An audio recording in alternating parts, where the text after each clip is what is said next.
got Sam on today. My man, how are we doing? I know you're what would I'm not a car guy. What was the car that you just got? Porsche GT4. Yeah, it's a sweet ride. Crazy, dude. It was Yeah. crazy. So, how long have you been working with Dan? Um, Better part of 5 years now, um, 5 or 6 years, and yeah, it's been a crazy ride so far. So, take me back to before this, before your time with Dan. Like, what got you into content in general? 'Cause I Yeah, always think it's interesting.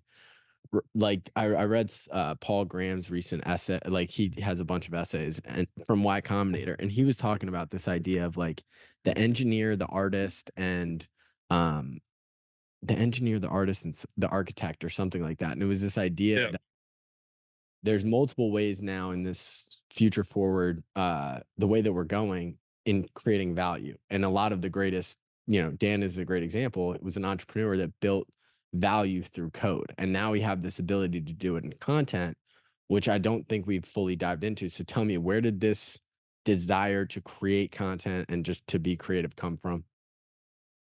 yeah, I mean, I was a big gamer when I was younger. I actually, like, don't play any video games anymore, but I used to watch, like, so much YouTube and the YouTubers that would play games, walkthroughs, play-alongs, and that turned into, like, eventually getting into creators that showed you how to create content. So one of the first ones that comes to mind is Peter McKinnon. Like we were all watching him during his uprise, right? When he was at like 100, 200K, 300K subscribers, when he made those videos that were small camera hacks. At that point I was like 15, 16 years old. Like I'm 22 today, so I'm still pretty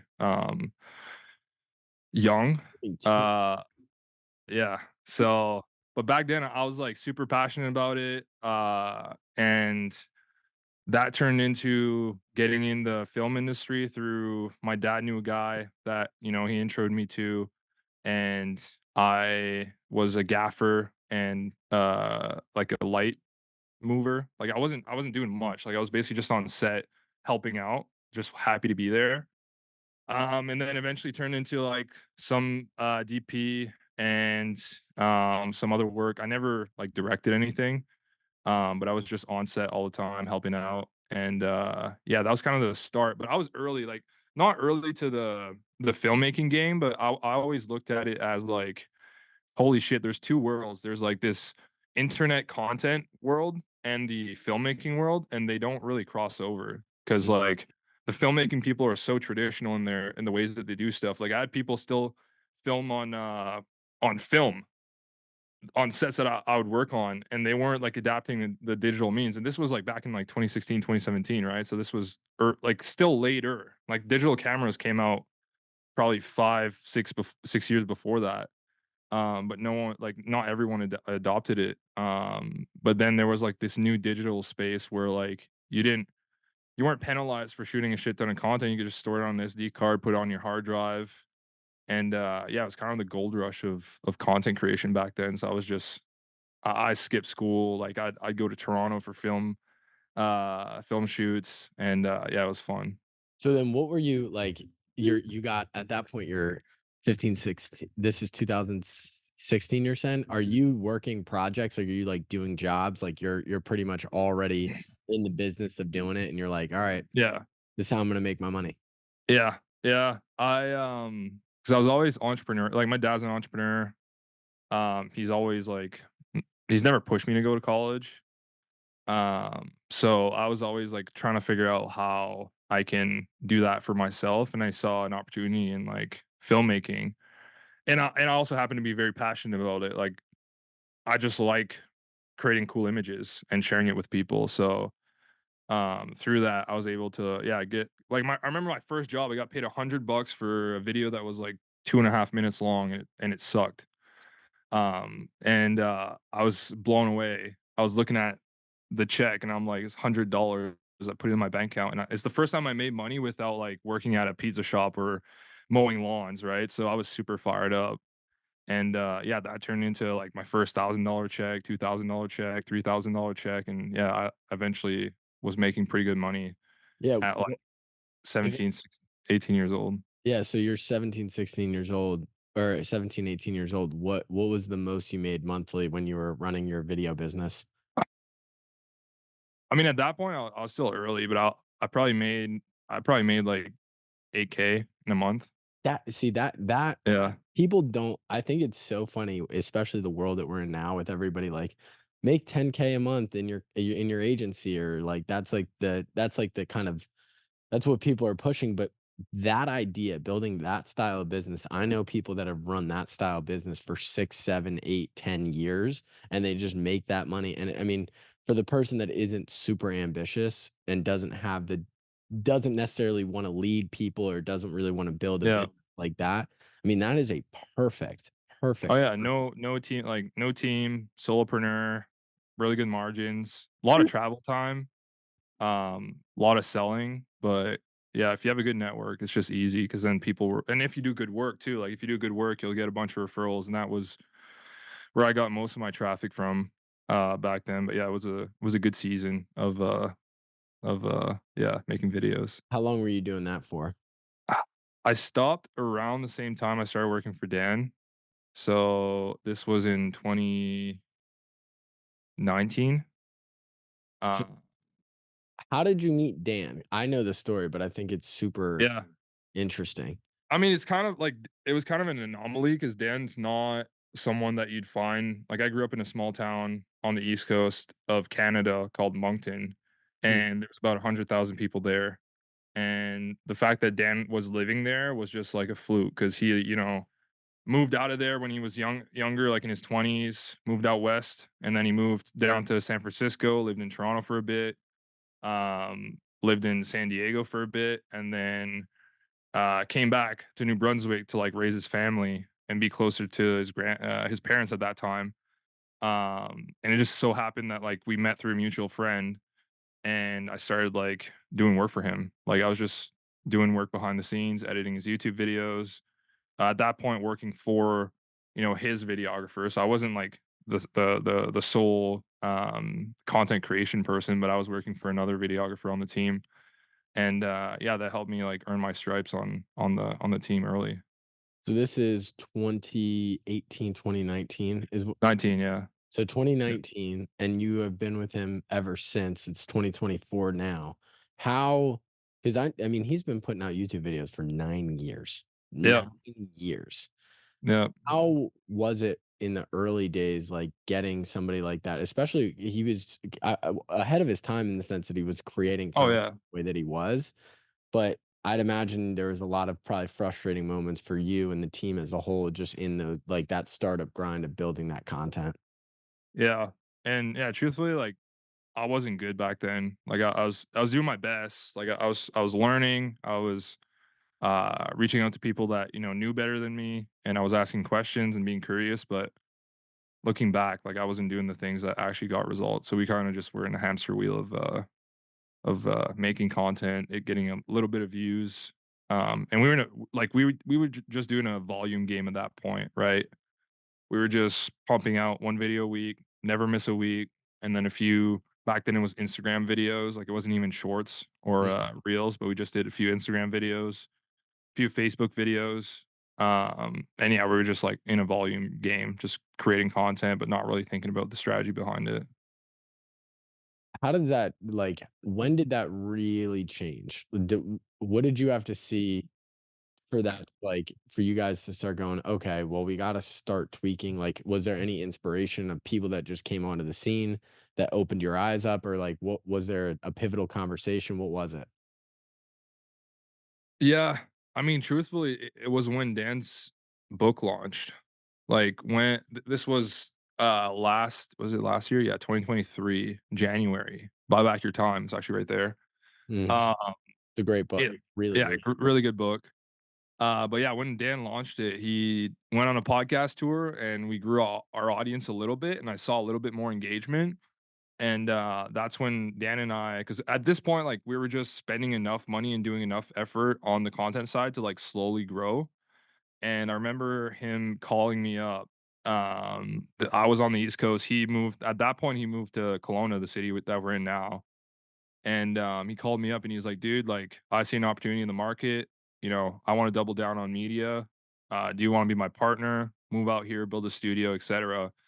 And it was an immediate yes for me because, like, at that point, like, we were, like, really close, and I liked working with him, and I also saw the opportunity because I saw, as, like, Gary Vee, all these people that were making content, but at a different stage, and, that would like, I knew there was gonna be a lot of learnings too on the other side of that because, like, I wasn't close to the person that I needed to be in that position to run a media company, but, through learning from him and other people that I surrounded myself with, like, it made it really easy, and then I was just like, "Yeah," and then I hopped in my car, drove 56 hours across Canada, and yeah, I made it here Well, I think it was last May or June.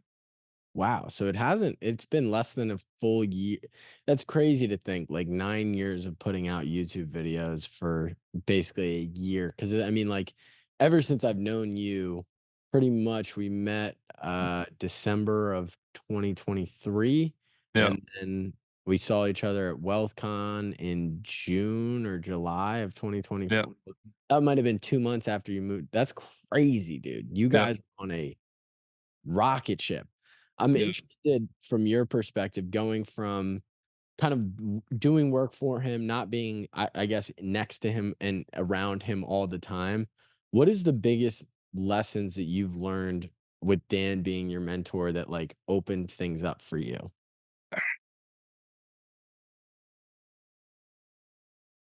Yeah, it's gonna sound a little, like, fugazi, but, just the power of belief, like, I don't think people realize how for myself at least, I didn't realize how strong my belief was. And not necessarily the beliefs about the world, but just belief in, like, my ability to do stuff and our ability as a team to create something, right? Because I think it was Napoleon Hill, like, everything you see, out in the world was first created in the mind. So, like, this bookshelf, somebody thought about it, and then it became a bookshelf. This table, w somebody thought about a table and then created a table. So for anything to, like, materialize, into growth on social media, business growth, anything. You first have to like visualize it and see it and get clear on what it looks like, and then believe 100% that it's going to happen. Almost like delusionally believe in it. And for me at least, that was a big driver of this last year's run because we've only been really going really hard on content for the last probably year, maybe 13 months, and we've grown. I mean, I can show you the numbers. Even our YouTube chart goes like flat, flat, flat, flat, flat until December, and then all of a sudden just fucking takes off. We've got more views in the last 3 months than we've had in the last 9 years, which is ridiculous. Yeah, Holy shit. That's yeah, compounding now. yeah, That's nothing more but compounding and just hell putting yeah, in work for years on years on years. yeah, What do you think when you look at the market now? It's a especially in the world that you're in, because I guess a great example for what you guys did is your monetization strategy also is like Dan went into coaching, which was yeah, a super interesting, I guess he was already doing coaching, but SaaS specifically, and then he went into general entrepreneurship coaching. yeah. How does that help specifically with just what you guys are building on a media side? Yeah, so I mean, context for the audience, like we've been building SaaS Academy at that point for 5 years. I joined like year 1, like after a year, so he's been building it 5 years, I was on the team 4 years, and, we grew it to, 8 figures, and, we were doing well, and, yeah, we just saw an opportunity. Like, we've built SaaS Academy in this, like, in a certain sense. Like, most of our deal flow was coming from ads, we were doing calls, it was, you know, annual commitments paid monthly, um specifically for SaaS founders. So it was a really good program. Like it's still a really good I think it's the best program for SaaS founders in the world, period, full stop. But when we decided to go all out on media, we realized that there was a gap in like how we fund it. Mm, Because if we're like with today's algorithm, if we just talk about clear like it's clear as day, you create content for most people and it'll reach most people. Like if you create content for SaaS founders on TikTok, it won't get reach. At least like you won't get a million view video unless it's like an anomaly. And you know, there's HubSpot's sponsoring some stuff right now that's doing really well. But if you wanted to like go fast, you had to like go broad. And for us to monetize that, we couldn't do it through SaaS Academy. So we kind of designed a completely different business model that like we do no calls, no ads, no funnels, no landing pages, and we wanted to create something that was simple and that we could monetize a broader audience so that we can fund the media. Because like we know, like Dan and I sat down and we knew that like everything that we wanted, you know, access to deals, people, opportunities was on the other side of him having more reach and reputation. So we just sat down and figured out like how can we monetize this so well that it pays for itself and we can basically just grow your audience for free. mm. So that's kind of how we designed it. What is the how did the content strategy change when you launched that? Was it just a broader like you got like I guess give some context if we want to go into the nitty-gritty. Yeah, What is the like core of your guys's content? I look at it as like we're drilling for oil, oil is content, and then we're yeah, just trying to find the gold in the oil realistically. So what's your guys's process? Because I think it's yeah, pretty yeah. I mean, I think we're on the cutting edge of like ideation and idea design because like I have one guy on my team that his whole job is just well, he does other stuff, but like 50% of his job is just creating ideas and categorizing them and deciding if they're good or not. But yeah, I believe like because I look at Dan, like obviously there's a reason why I work for him. I think he's a beautiful example of what like what potential every human has. He started from jail at 17 to, you know, dice to the gills right now, multi-millionaire. ripped. Uh, yeah, absolutely ripped. Great family man. Like every single area of his life is just almost a 10 out of 10. So, and if it's not, he's working on it. So that's what I appreciate about him. And I just like I realize like I just have to shine light on that aspect of his life and every single area of it. And on the other side of that, like people will reach out. So like I'm not like I don't think anybody can do what Dan did unless they like put 10 years in and become the person and then share it with the world. But yeah, for me it was like looking at like how he thinks about his fitness, how he thinks about his business, how he thinks about his mindset, how he thinks about his family, how he thinks about his relationships with other people, and how can I make content about that? Because I know that's more relatable than how to grow your B2B SaaS business to, you know, 10K MRR or Mm. 20K or 100K MRR. Like it's not that's less relatable. And when we started approaching our content in that manner and talk about only things Dan can talk about, because like it's super easy to just copy what other people do. And that's not our strategy at all. Like I create content that's uniquely Dan that I know gets views. And it's the authentic like you feel it. You want Mhm. like that's why I love the fact that we're doing a podcast. Because you know, people sit down these days and they do dedicated reels. So they'll look at the camera and just like, these are the 3 ways to make content. But people feel the inauthenticity, right?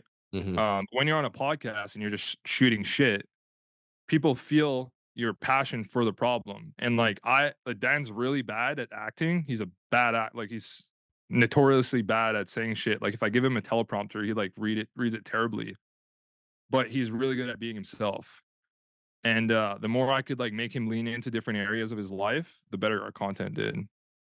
And I see also that you guys are just always filming. So Yeah. always filming. How does that work post-production side? Like you guys are like do you guys have people that are there when he says something interesting, quickly timestamp it, just know that that exists there so that way when you guys go in Yeah. post-production, not like watching 13 hours of footage that you have to sift through? Yeah, I mean, we have ever evolving process. That's been a new addition, but back in the day, like probably 6 months ago, we didn't do that at all. Like we just had people um, just watch video. Like, and I call them timestampers. People call them miners, processors. Essentially, their job is to just sit. look at footage, figure out what clips make sense. And it's a different, like, I don't call them editors because it's a different skill. I feel like Yeah. it's more EQ, than IQ because you're, like, really thinking about, like, what is gonna be the reaction from the audience. So the people I look for are people that, like, understand social cues, context, and nuance, that, like, understand human behavior and psychology. The first book I made him read is, Influenced by Robert, forget his last name, Cialdini.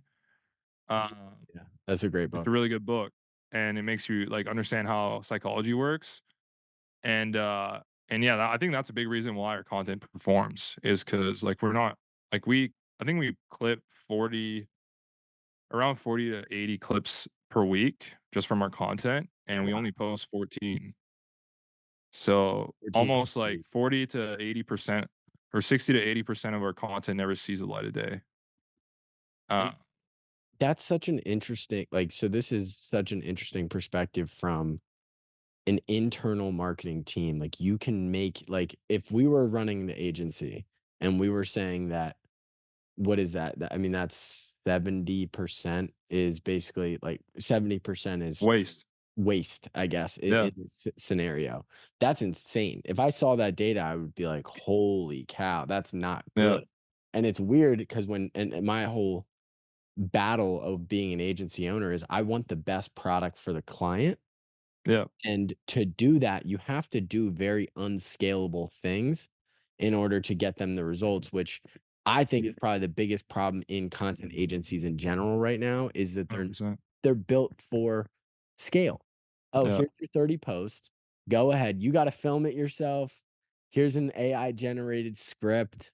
Like, go record it 3 ways to X, Y, and Z. And um, there's no differentiation, there's no realness, there's no anything.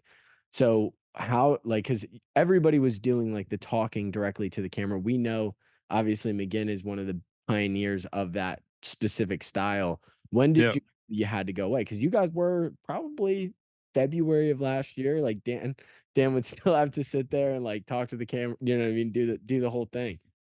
yeah. Um, I mean, we stopped doing that, not because I realized it didn't perform, it's because Dan fucking hated it.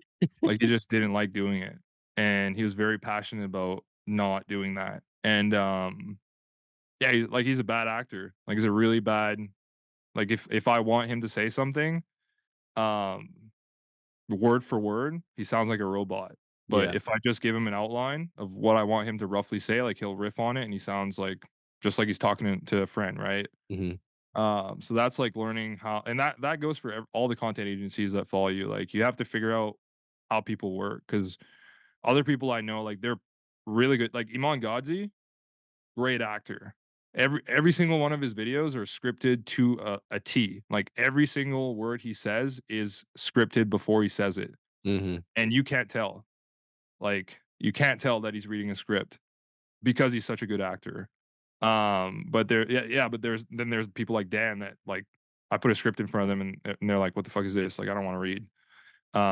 So you have to figure out like how your talent acts and what strengths they have, what weaknesses they have, because that's another thing. Like, I give Dan one word and he'll just talk for 50 minutes. Yeah. Like, he can literally riff, and I keep asking him questions, and I've been doing more of that. And yeah, if you find somebody like that, it's really easy to create content if you can guide them in the right direction. Yeah, it was interesting. I was having a conversation with one of our team members recently, and they were like, "Yeah, like ever since I started editing so and so's videos, they've gained 200,000 followers and da da da da." Da." And I go, "Yeah, wait a minute. Like, we set up a whole different path of the content creation up front, and the subject found a way, like the talent in this case, like Dan in this case, or one of our clients in this case, they decided they have a better way that they can communicate, and that's what actually ends up winning. Because, Yeah, like, when you get even down to the editing for you got like, for your team, it's like oversimplified. It's very simple.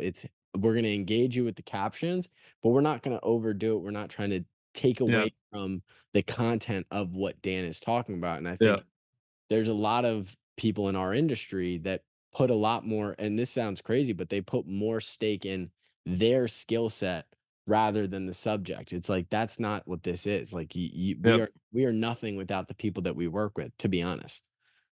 100%. I 100% agree. And on like, because I have time stampers and editors, and the time stampers decide, like, what content goes out, so they're accountable, like, I don't measure the editor's performance on views.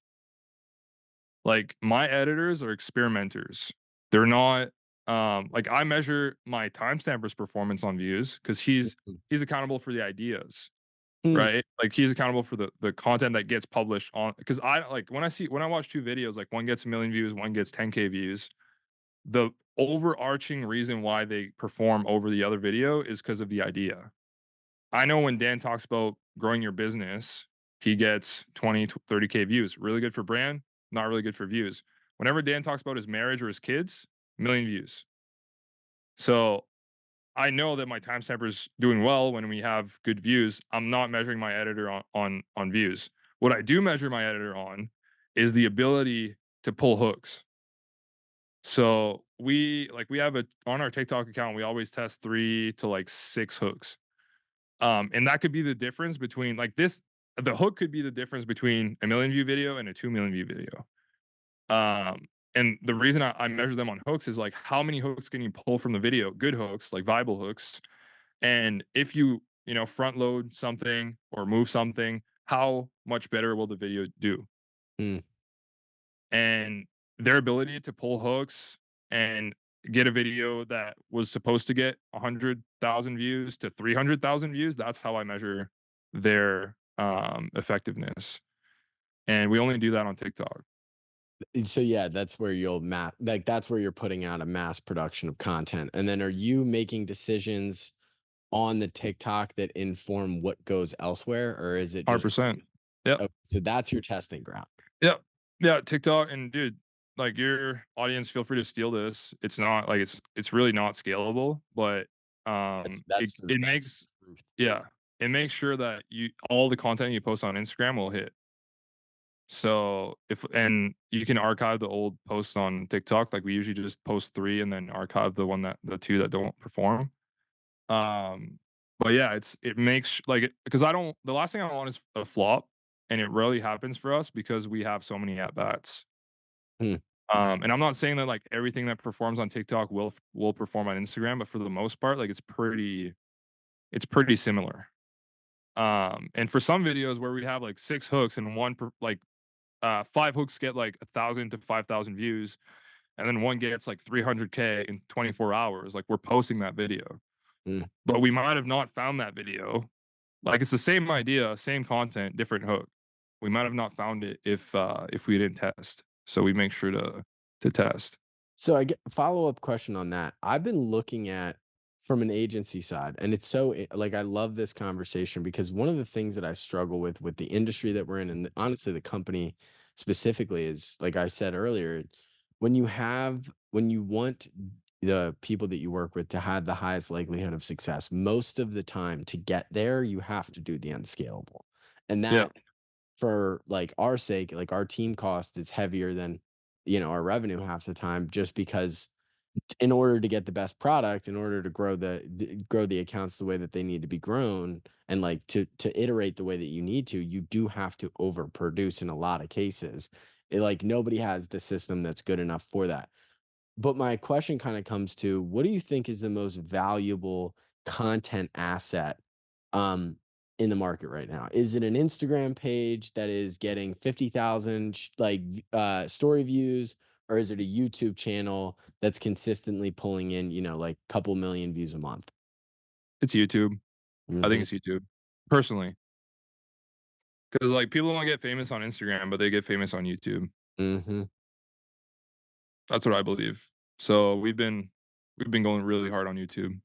How does that where do you guys see the most of your traffic come from the media business? So most of our traffic for the business comes from Instagram. Mhm. So that's where we monetize. But um, yeah, like, YouTube's just so big that, like, YouTube, I think Facebook, well, Facebook's big for us too, but we don't get leads. which is kind of like we have so many leads that we only monetize through one platform, for now, that we have so much, like, goodwill built in the market because 'cause we're, like, just offering value on Facebook and we're never asking. Mm, I'm not saying that the same people don't see both, but, yeah, Facebook's big for us. YouTube, I forget what the figures are, but I think it's like 3 billion users on Facebook, 2 billion on YouTube, and then 1 billion on Instagram. mm, So whenever I look at, content, planning, I always, like, look at where the people are, and, Facebook's big for us. We don't really focus on it because it's kind of like it's like its own thing, and we don't really monetize through it. We don't make any money from it, but on YouTube, like, I know if we get a 1,000,000 view, 2,000,000 view video, it'll pay really good. And my goal for this year is for our YouTube revenue to cover a cost for the team. So yeah. that's like a good goal. So you guys have gone through revolutionized era of Dan's YouTube specifically. What teed that off? What set the YouTube in such a like fast high trajectory of growth? Yeah, I mean, I'll be honest. Like, I wish I could say I did it myself, and I was like, oh, it's all me. I just had one brilliant idea, and everything changed. But that's not the case at all. I think it was in November or October. That I sat down and I looked at the numbers and they were embarrassing. Like, I was like, "How are we getting so many views on Instagram and 0 views on YouTube?" And for me, like, it was a black box, like, I didn't know what I didn't know. So, I started asking, and, I reached out to a few people, some of the creative directors on, the biggest, like, influencers that we know. Like, I was pretty well connected, so I was able to make some ask and like, figure out who's the person that has the answers, and, people can steal this. Like, I just got 3 names of 3 people that I thought could help me, and one was a consultant, one was a friend, and the other one was, another friend, or an agency owner, consultant, friend, yeah. Um, and I had a weekly call with all 3 of them back to back, and I would show them what we're doing and ask them for feedback, and I'd learn, like, one thing at a time, write it down, like, be a student. Um And yeah, that was in October, and then November, we had a few at bats. We were, like, iterating, changing stuff, putting more effort on the ideas and the topics, and then I can break down, like, what we actually did, and then after that, like, in November, we got more, traction, and then December, we had 1 video. I think it was I read, 1,800 books, and Mhm. these 10 will make you rich. Take off. Like, I think it's at, like, 200 something K views right now.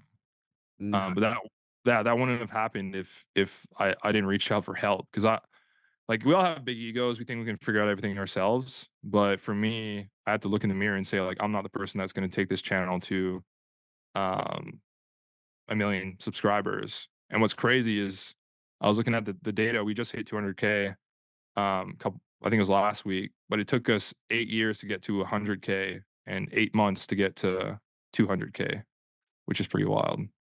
wow. What do you going on that specifically, what do you think the role agencies play in the marketplace right now? Yeah. I mean, especially for me, like, I used to be an agency owner, so I think it's buying, like, speed. Most people, spend time to save money. I think you should just spend money to save time, right? Like, some people think that, saving every penny and protecting your bottom line is what's gonna make your business grow. But for a lot of what I've seen in the market is that the people who are willing to spend money and learn are the ones that get success. Because, like, I didn't get those consultants and that agency for free. I had to pay, and, some of that came out of, like, I work for Dan, some of that came out of my own pocket. Like, I literally just threw down money because I wanted to learn, and I value, like, investing in myself. Because now that I have those skills, like, I can take a channel from, 0 to 100K, probably in a lot shorter time period than I would have done in the past.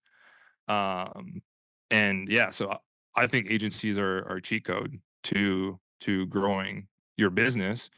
And, we have this thing called the agency accelerator. So we actually treat our agencies like employees. So a lot of the people, like, try to separate them. They're like, "Oh, like, agency, like, we're not gonna give you access to this, like, blah blah." I just make them sign a really good NDA, and I give them everything. Like, I'm not gatekeeping, I'm asking them what they need from me, I'm taking notes, I'm implementing what they're telling me to implement at 100%. 'Cause, like, modeled and modify is what Dan says a lot is, like, you can't you haven't earned the right to modify their process until you've done it for a really long time. Mm, So, for the agency that we hired specifically in November, like, he was telling me stuff and I was implementing his stuff, like, 100%, like, not 90%, not 80%, not 70%, like, whatever he told me, I did. And after, like, it started working, I earned the right to, like, change the process and do and implement some stuff because then I was, like, a little bit more knowledgeable about, the problem. So I think agencies are, like, the ultimate cheat code to business growth. but I think for any agency owners that are listening, I think that the world of building an agent, I guess it's just it's a double-edged sword. I look at it as being in the position that I'm in, I look at it as an opportunity to get really, really, really, really good at a thing and then Yeah. sell that thing to people that it's valuable to. But you have to be really good at a thing. And Yep. if that thing has to be differentiated, that thing has to, like, you have to be willing to. I think most agency owners are building it for a lifestyle business, which makes sense. I get that. Like, I get that idea of making money and then hiring an operator and then just pulling yourself out of the weeds. But what Mhm. happens is the atrophy of the knowledge that you have is over a long enough time horizon. If you go a year owning an agency, but you're not in the day to day of the service offering, you yourself are less valuable. And if Yep. you're thinking about it, it's like, okay, what happens if that agency goes to zero? Can you even be a creative director? Because you don't even know the inner workings of what you're doing. You just Mhm. hire people and you're kind of you're going along with that. So if you were running an agency right now, how would you approach it? Like what would I guess let's start with what niche would you go after? Like, what would you do, like, in your mind? Yeah. Where's opportunity? Yeah. I love that question. Um, I mean, back then I did a lot of real estate stuff, but, yeah, I wouldn't niche down, I would probably find, people that value, uh, getting reach that aren't worried about monetizing yet, people that already have money, like, I like making rich people richer, Mm, and then giving to the poor, like Robin Hood. So, that's what I believe in, like, I'll just find people that already have money, that want to spend it to get reach, to get famous, that, value sometimes what we call vanity metrics, and they'll trust that that will turn into leads. But if I had to start from zero, like no money, agency, I would just go, build that skill because I already like. Do I need to like? Do I know zero or do I know what I know I mean, today? you know what you know, like, that's what Okay. like, I'm saying if you're starting back before Dan stuff, if you're like, "I'm Yeah. committed to I'm gonna build an agency over these next 6 years," like, Yeah. or 5 years, like, that's kinda what I'm trying to get at. Yeah, so, I mean, I'm an editor at heart, like, I've always did like, I have all the skills, so I would just be solopreneur, get a deal, um, hire an editor probably a month in, um, after, like, getting 5 to 10 clients, and I just have a really good offer, uh, you know, maybe a certain amount of deliverables, whether it's 30 or 60 videos a month, I do short form. I wouldn't do long form yet 'cause the margins aren't great, and the editor threshold for skills has to be higher. I would hire in-house like editors. I'd hire them like in my city. I'd get an office. I'd train them, be over their shoulder, helping them out. Because like overseas editors are cool, but like for exponential growth, like if you want a discount on talent, you have to build it. Mm, That's what people don't realize is that like all the people on my team could make a lot more money anywhere else. Like, not that like they're very handsomely paid, but because I've poured so much into them and they have so many skills that they didn't have when I first hired them, they could go out and go into the marketplace, get a job at another company, probably make a lot more money. But the reason that they stay with me is they know like Sam will pour into them. mm, And I don't hire people overseas. I don't hire people in third world countries. Not that I haven't in the past, and I think there's a place for that. I have a friend that has a whole agency like built around that, and he's doing great. But what I enjoy is like building the people.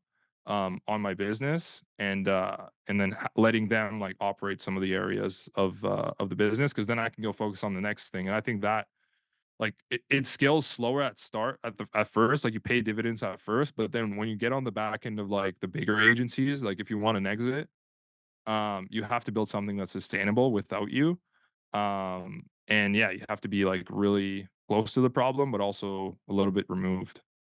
Yeah, I think like we're down here in Florida, we're right next to a college. And the thing that I tell like our whole growth strategy is acquire young talent, people that have that hunger, have that drive, and then just train them around our way of building social media content. And at the end of the day, we want to take people and kind of evolve them because even with like the overseas stuff, like we've done overseas, like the more that I'm starting to see, it's coming more and more to me as even like they're gonna charge you almost the same over the Yeah, long enough time duration. Like over a long enough time duration, like you're gonna be paying almost 1 to 1. It's just do you have the ability to train them properly? Do you have the ability to know that they value what you value?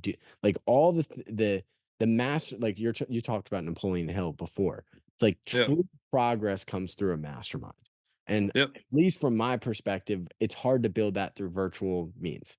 Masterminds are best when you're all in a room together and you're able to like put ideas together and go to work on things. And I just think that yeah, that's missing in that dynamic of an overseas editor sometimes. 100%. Yeah. And like I've seen businesses grow like purely off of that. I'm not saying it's not like it's a strategy. I just don't think it's the best one for me. Yeah, I mean, it's a matter of are you the person like, are you a entrepreneur that people can get behind? Because I think Yeah, the easiest route for like I if I'm not overseas is great in a couple of different things. Like, let's just clarify. If you want to create a lot of content cheaply, that's where you go. Like yeah, that's a great way to do it. If your leadership skills aren't up to par yet and you're not a great trainer and you're not a great person that can help people get better, well then maybe you need to acquire that. And that might be the only talent that you can afford realistically. yeah. So it's an interesting dynamic, but I just wonder where it's going. That transitions I know I got to get you out of here soon. Last kind of I part that got time. I oh, think you got time? for You're ready? yeah, What time do you have to be out? 10:15. 10:50. Okay, cool. So Yeah, here, we'll end up we'll end it soon. But I wanted to get into AI for a little bit. yeah, I'm super interested. I really want to get your take on it because obviously Dan's been in SaaS, so like he's been on the cutting edge of technology for the most yeah, part. How are you guys looking at that, and how are you adapting it into your content strategy right now? yeah. Um, Not as much as I would want to is the hard answer. Um, I'm always trying to be like we were very early on TikTok. Obviously we jumped on Threads when it launched a couple months ago. I think it was like half a year ago now. It's been a Yeah. while. But yeah, for AI, like apart from Premiere auto captions and smaller like sharpening tools or like turning some footage into better footage, or um some tools that can like fix audio better, replace like dead zones. Um, we've been experimenting with uh like voice like doubles for Dan. Mhm. That's been cool. Just for like the sales stuff. Your Um, ideators don't use GPT-4 in any way to, like, at least yeah, yeah. We 100% use Chat GBT. I just like when I think about like integrating AI, it's like for me, it's like way more than what we're doing right now with like just like pure scripts on Chat GBT and yeah, some of the auto caption stuff. But yeah, we like I always bound like I have because I work with the writers, like we always have GPT open in one tab, Google in the other, like doing research. It's really good for, like, let's say, we're talking about something that Dan learned in a book. Like if I go Napoleon Hill, Outwitting the Devil, summary, enter, and then gives me a script for like everything that was in the book, and then I say like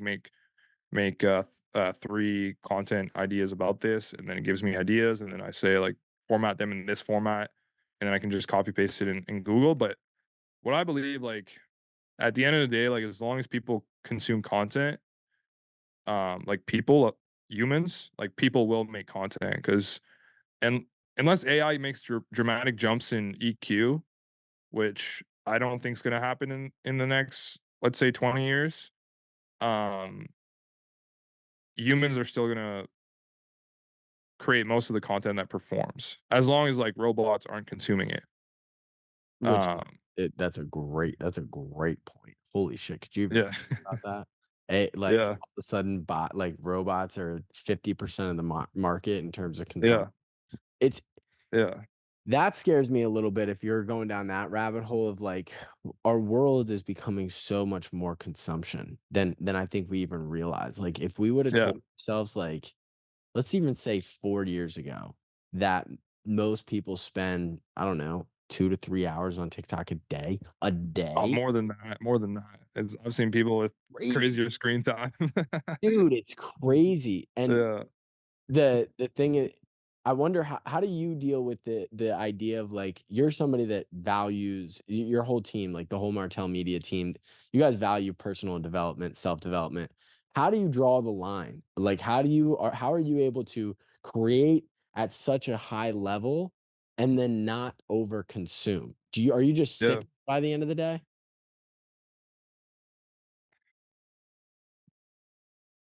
yeah. Great question. Um,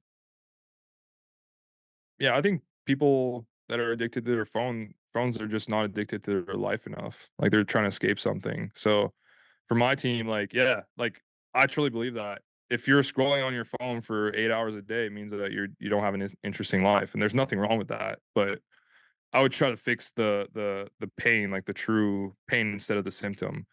Um, so for me, like, not to say that I don't have high screen time because like it is my job, and I'm not trying to use that as like a it's like, Yeah, oh, I yeah. have to work on my phone. Like I definitely watch YouTube. I definitely do all those things. But I'm very like cautious about if I do spend a day like of heavy screen time, I'm asking myself like what could I change in my life? Because I know like when I'm at a hard session in the gym for 2 hours, I'm pushing legs, like I'm not on my phone. And sometimes I'll remove my headphones. I'm not listening to music. Like I'm in the present moment. I'm practicing, present like the power of now. I forget the author. Great book. Being in the now will make your life easier.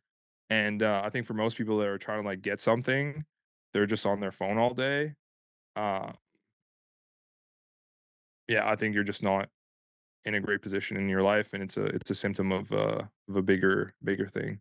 Well, I think in our industry, it's really hard because I could Yeah, scroll on IG and just look for ideas and stuff like that. So, like, there is that world of like, oh, I am actually learning more about the context of what's going out there. And like, yeah, there's a balance between that. But what you said about is your life significantly interesting is the best question. It's like, yeah, I think a lot of times we're more focused on like, is a YouTube video more entertaining than trying to solve this problem in the business? And, like, yep, I get excited about that type of stuff. If there's a really kinda hairy problem, I'm like, that's stimulating in a way that yep, social media can't stimulate me. So it's like, 100%. is that balance of, like, you have to create intrigue. You have to really create a life that's, because social media is getting better. We're on Mhm, the side of creating content that compels people more. Now imagine that's our number one goal, get more viewers, get more people to watch what we're producing, and then on the flip side, we have to then have the strength to resist that when we clock out of our jobs. My last question is around this idea. I was hearing Steve Jobs talk about this, and it changed the way that I think about content, and it's changed the way that I think about running my business, but he was like, whenever he would interview people at Apple, or any of the companies, Pixar, yep, he asked them if it was an engineer, what projects are you working outside of your job? Like, what Mm, stuff that you're working on outside of your job? And he basically said that the summary of it was, I would know immediately if somebody brought me something that they're working outside of their job that they love what they do. So I mm, knew that no matter what, if I could get them compelled in my mission of what I was trying to do, they would work 100%. But there has to be an ability to have like a pet project, something that yeah. you like, something that you play, like a play version of what you do. Do you specifically have that? Like, are you 100% focused on what you're doing with Martell Media? Um, I mean, I do have, like I really enjoy, um, running my mastermind. I mean, it's closed, like, I have a few friends in there. But yeah, it's kinda like my way of giving back, um, to the community, building goodwill, creating connections. I do, like, founders dinners, so I'll, like, go out with people, hang out, network. 'Cause, like, I think for all your listeners, like, everything that we want in our lives are on the other side of meeting the right people. So, for me, any hour that I'm not working on a project, like, I'm asking myself, "What person do I need to meet next?" And trying to make that, connection move forward. So I'm, like, following people on Instagram, connecting with people, um, and offering value. Like, somebody asked me the other day, they're like, "What do you think is the definition of greatness?" And, I'm like, I think the definition of greatness is other people are better for having you in their life." Mm, So, if if I wake up every day and I'm asking myself, "How can I make other people's lives better because they have me in it?" I think on the other side of that is all your wildest goals and dreams, and it's how you run a business, it's how you run relationships, it's how you build a good family. Um, and for me, that was a big question. And whenever I'm not working on Martell Media, which I'm super passionate about, and I used to have an agency, I used to do all these things on the side, and I kind of like narrowed down to this one big opportunity that we're just doubling down on. But whenever I'm not doing that, I'm investing in my relationships. so that's your way to, because you're a business owner. You're a business owner, you're an entrepreneur, and that for you, meeting people uh is just as entertaining as it would be for an engineer to write an extra line of code at the end of 100%. and stuff like that. Yeah. Makes a lot of sense. Yeah, and I used to edit stuff for fun on the side, not interested anymore. Um, because I used to be a huge introvert and I had a hard time meeting people. And recently, probably in the last 2 years, I like really made an effort to like it and I enjoy it a lot now. Last little thing. What's your strategy for meeting people on social media? How, like, are you looking at, what are you looking at? What is your key? Like, okay, this is somebody that I want to know. Yeah. I think it's weird because it's not a strategy for me. Like it's more of a like I listen to my heart. Hmm, Um, like there's some people I'll meet and they're super successful, but I just have like a gut feeling that they're like a little bit off. I won't invest in those relationships. But when I meet good people like you that are genuinely like good people and I want to hang out with them and I want to invest more in that relationship, I'll listen to my heart, I'll engage. Like my text messages are full of people in there. I'll probably send 100 texts a day and mm, like to people, like just appreciating them, sending them stuff for feedback, like participating in the economic exchange, right? Because I believe it's more than just exchanging money. It's exchanging ideas, right? mm, Diversity of ideas, diversity of thought. Because like let's say I pay you $100 to teach me something, and you pay me $100 to teach me something for me to teach you something. Um, at the end of the day, like zero money exchange hands, but we are both better for having talked to each other, right? So I think that's like where true value lies, and that's velocity of money, right? It's just that the more money exchange hands, uh more value is created in the marketplace, and I just look for opportunities to accelerate that. yeah, man. I love talking to you, man, because it's one of those things that I look at and I'm like, there's such a world where you're 22, I'm 24. We Hell are yeah, probably what, like just just in the beginning of like I got another probably 50, 60 years of doing what we're doing and just Oh, like yeah. and growing and trying to build. And it's cool because I think that for there hasn't been an opportunity for minds like ours to prosper in a world of content. Like that just didn't really exist before. Well, we Um, didn't have access to the knowledge either, like, mhm, the fact that we could learn outside of school, outside of meeting, like, one billionaire and learning everything from him, not that, like, I got lucky meeting Dan and he taught me a lot of things, but I learned everything about video on YouTube before I ever made a video. So, it's you just have so much access to knowledge where I see these, like, 16, 17-year-old dudes, like I was impressed doing 8K a month. I have like, people that I know personally that make 80K a month at fucking 18 years old, and I'm like, "That's ridiculous." Like, crazy. that's insane. That's Um, crazy. but they're, like they're killers, they're learning, like, the rate of education is just, like, so much higher in the last, I'd say, like, 5, 6 years. It's wild. All right, my last question because I know you got to run. Yeah, dude. What are you working on, man? What skills are you trying to improve? What are you spending time like actively trying to engage in being better at? It doesn't Yeah. have to be professional. I want to know Yep. just more you. Yeah, we did an exercise, I think it was, I think it was a few weeks ago where we, like, outlined our like, it was 5 categories, and we outlined our strength and weaknesses, and, and yeah, for me, I think everything, that I want in my life lies on the other side of increasing my reach. So, I don't make a lot of content, and I've been on a few podcasts, and, um, I do enjoy it a lot, like, talking to people, but I don't create a ton of content, and I do want to, like, unlock that side of growth because, like, I know on the other side of me having more reach and having a higher reputation, serving the market, I'm kind of, like, unknown in that space, like, I don't walk out of town and people recognize me. Like, I have a few people that in the city, like, know of me, but I really want to, uh, give more value to the marketplace so that people, recognize me, wanna do business with me, because then, like, that unlocks access to everything else, and it's really good to network, like, it's kinda fucked up, but, like, I I look at people differently, whether they have, like, 2 followers on Instagram or if they have 250,000,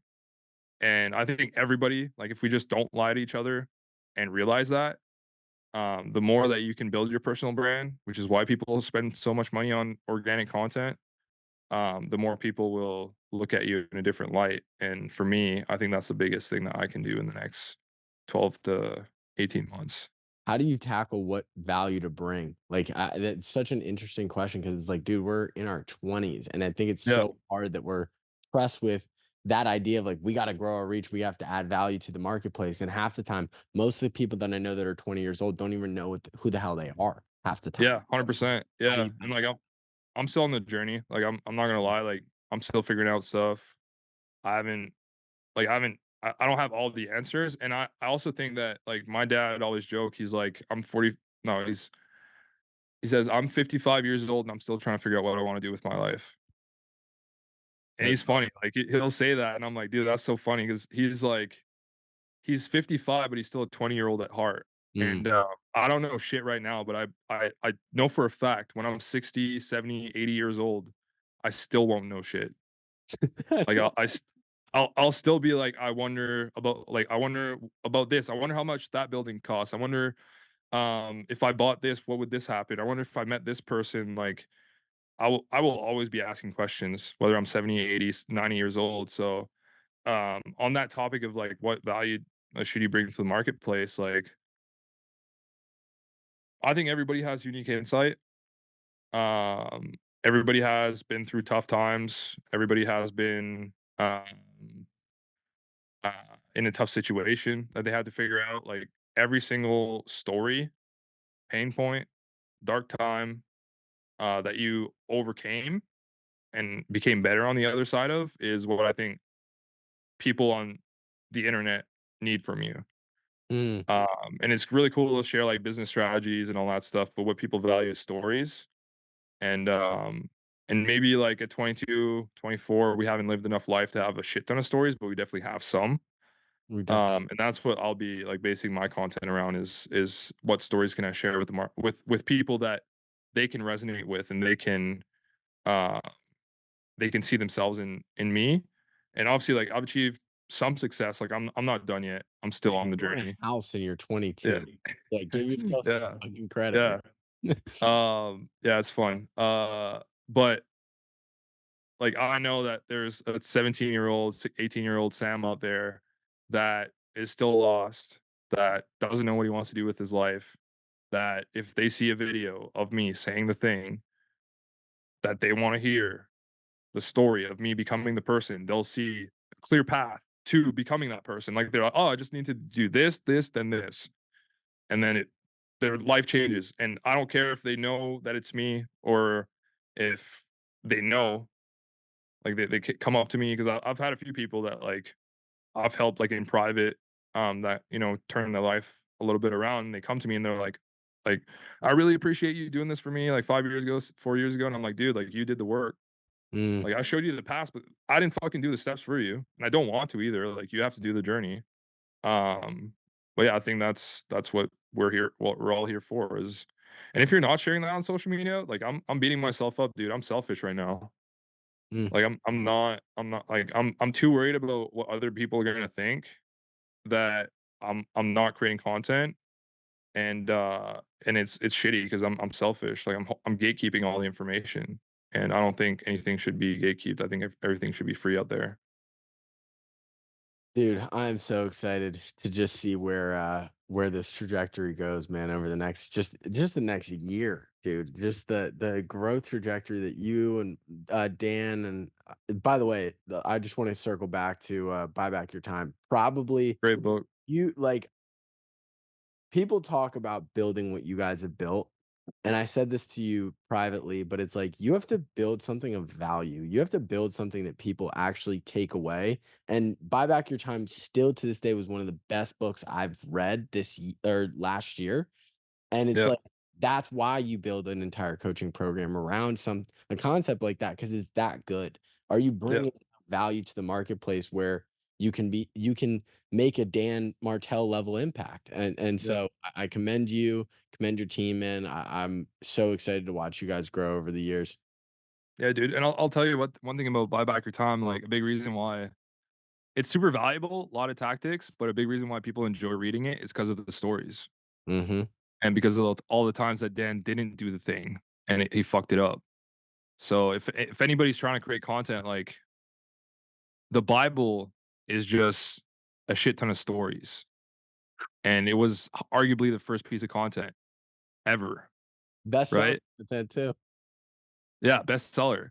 Yeah, and I think if people can take that away, like, it's not 3 ways to change your business, it's not 3 ways to get fit, it's the story of how you became the person or how you didn't, like, how you fucked up a lot of along the way, and sharing those challenges and journeys, and hopefully people see themselves within you. Dude, I love it. Thank you so much, Sam. I Yeah, appreciate it. dude. We'll have to bring you back. Actually, the next time we do this, we're gonna do it in person. I'm gonna fly halfway across the country or you're gonna I'll fly fly halfway out, man. across. I gotta Yeah, go see yeah, Megan too. I yeah, gotta go, dude. we gotta I'll do it. make it happen. Appreciate you.